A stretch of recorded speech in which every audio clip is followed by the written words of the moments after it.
Oi gente, tudo bem com vocês? Eu começo direto da redação de hoje te contando sobre a Tribuna Livre que aconteceu na sessão ordinária desta quarta-feira.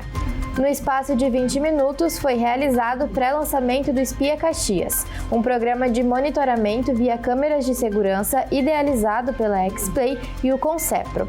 A ideia é ter mais de 3.000 equipamentos de segurança espalhados em Caxias do Sul, para prestar serviço junto com as já instaladas da cidade.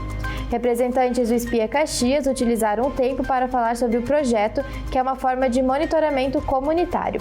A ideia tem o propósito de disponibilizar imagens online para toda a comunidade, que serão cedidas por moradores e empresários que possuem câmeras próprias. O projeto seria direcionado para segurança, turismo e clima.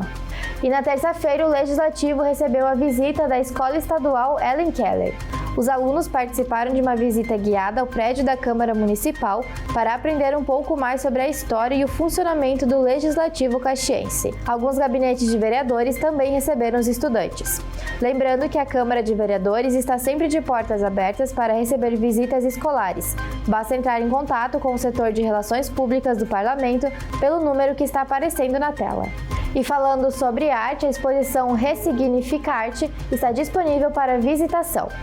O projeto apresenta obras feitas por mulheres vítimas de violência que são atendidas pelo Instituto Rosa del Leste.